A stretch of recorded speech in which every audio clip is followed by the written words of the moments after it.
Hello. Hi, Anajan. Hi. How are you? I'm ready to start to learn today. What are we going to learn today? Right. So, as we started yesterday, we are going to continue our next 4 lessons about tactics. So, the next move I want to learn today is pin. Pin is a very common move in chess, and it will provide you opportunity to get better position or to prepare your attacks. So you will save some time. We can say you will win some tempo, and also you can win some material with pin. It's even possible to make checkmate by using pin. So let me introduce you what is it, and then we will go to solve some puzzles together, and we'll set up a position by ourselves. Let's go. Okay, let me first set up, then I will introduce what. By the way, today we were doing a debate club recording. We did a debate club today, and it was interesting because the instructor of the debate club was referring to some of the moves in debate to chess moves. Okay. So it's interesting because I'm thinking now that I'm going to be better at chess, I'll probably be better at debating also. Actually, you know, most of chess players are playing chess to participate, to join some tournaments, etc. But people learn chess because it's useful in life. Tell me what skills you learn in chess that's useful in life, that you can use in practical life, because I want people to know, why would you spend the time? Look, I'm an adult now, right? I'm not a kid, and I'm choosing to learn proper chess as opposed to just playing it the way I usually play.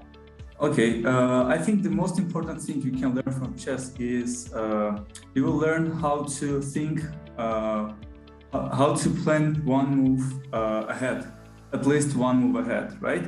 Then if you want to go deeper, you should learn like 2, 3, 5 moves ahead. And there are different lessons you can also take from chess. Chess is a dynamic process. You cannot just learn by heart some moves and do exactly what you planned. But it comes also from your opponent.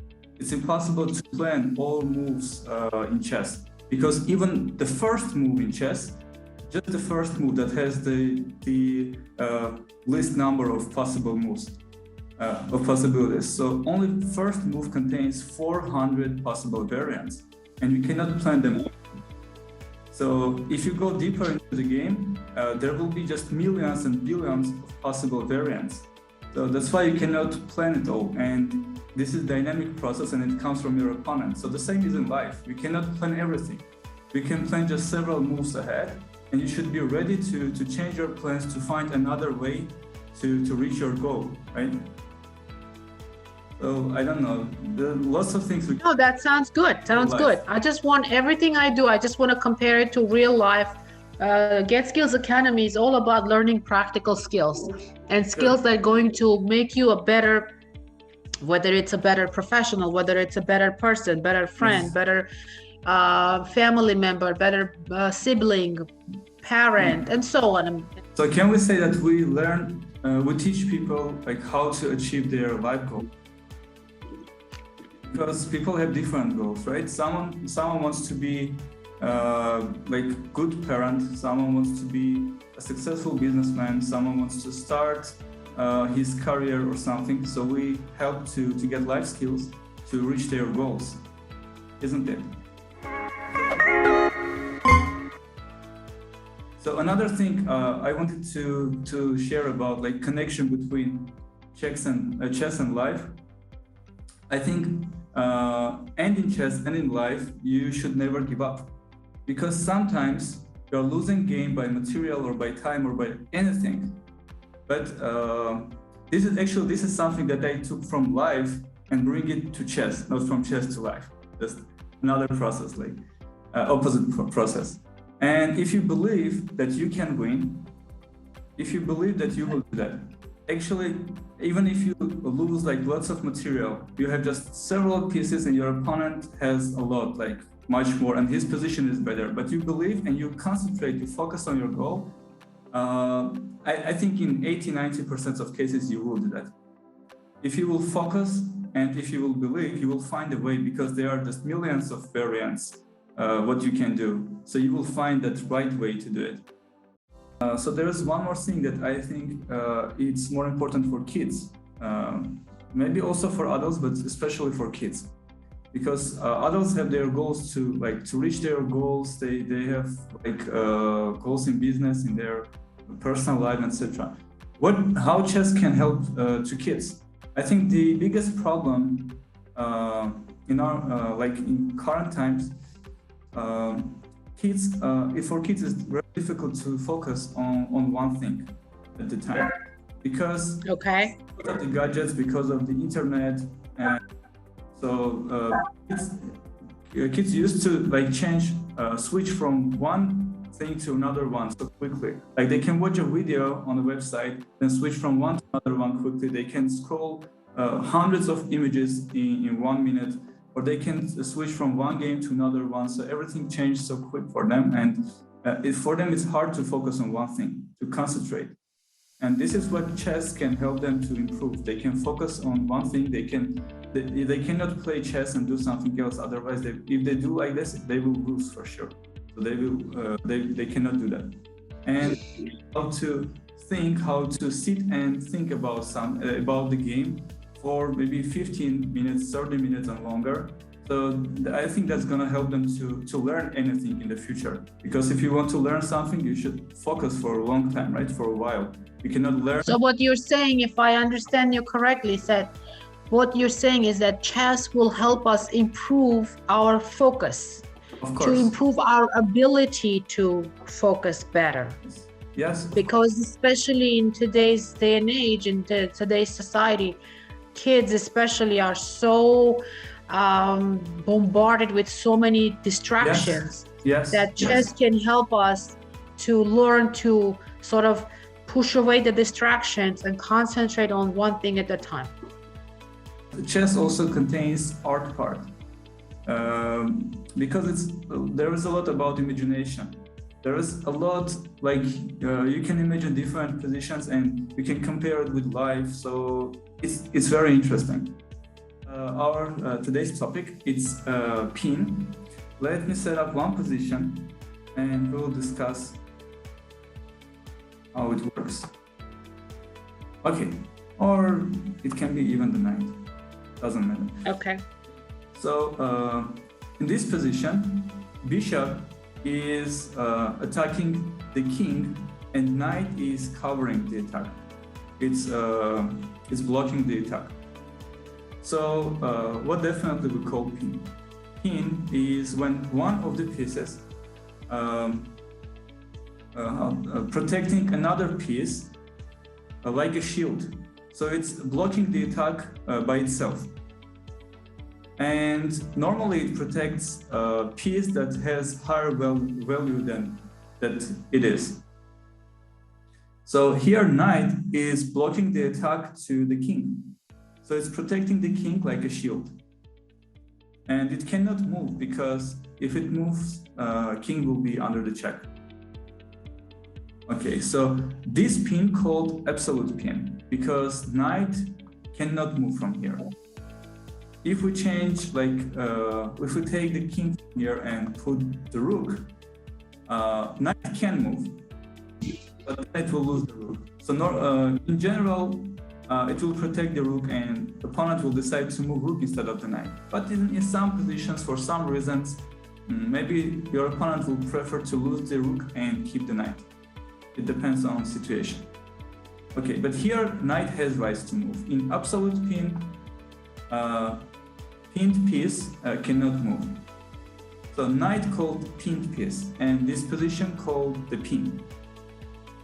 And there is also one more thing. It's called pin, the goal of the pin. So the goal can be different.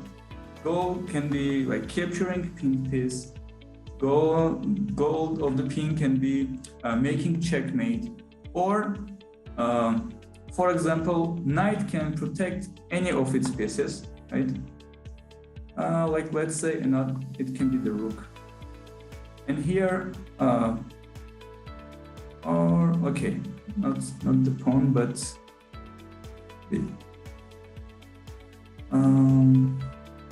Okay, let me see.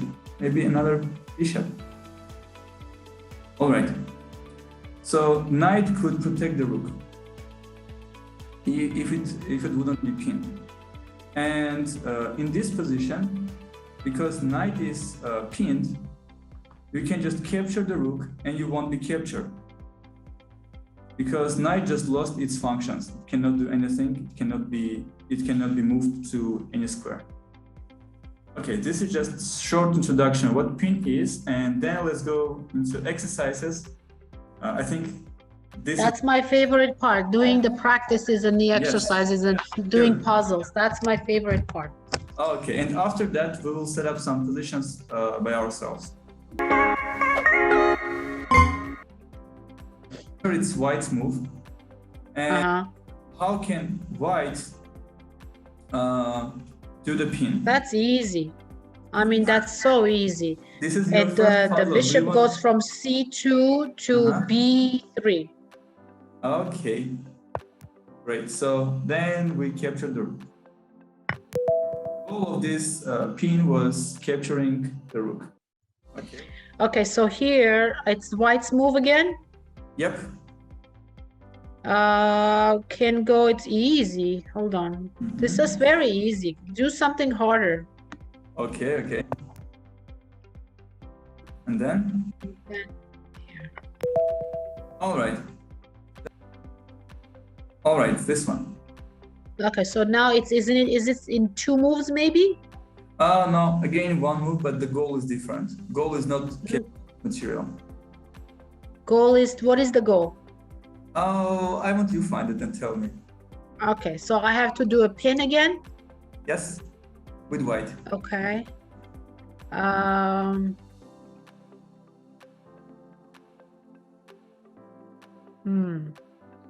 If I do horse here, then your thing, oh yeah, yes, the horse can come here because your pawn can't eat it because you're exposed.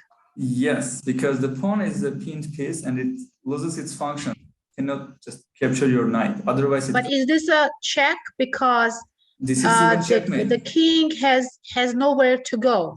Yeah, it's checkmate. And you won the game. Oh, it's checkmate. But didn't you say like the king has to have the ability to go somewhere? Since the king has nowhere to go, it's a draw? Oh, if king doesn't have ability to move somewhere, but so it's attacked, it's checkmate. Because I see. Checkmate contains two words, check and mate, right? So connected together, checkmate. So it should be check and then king cannot escape. But if got it.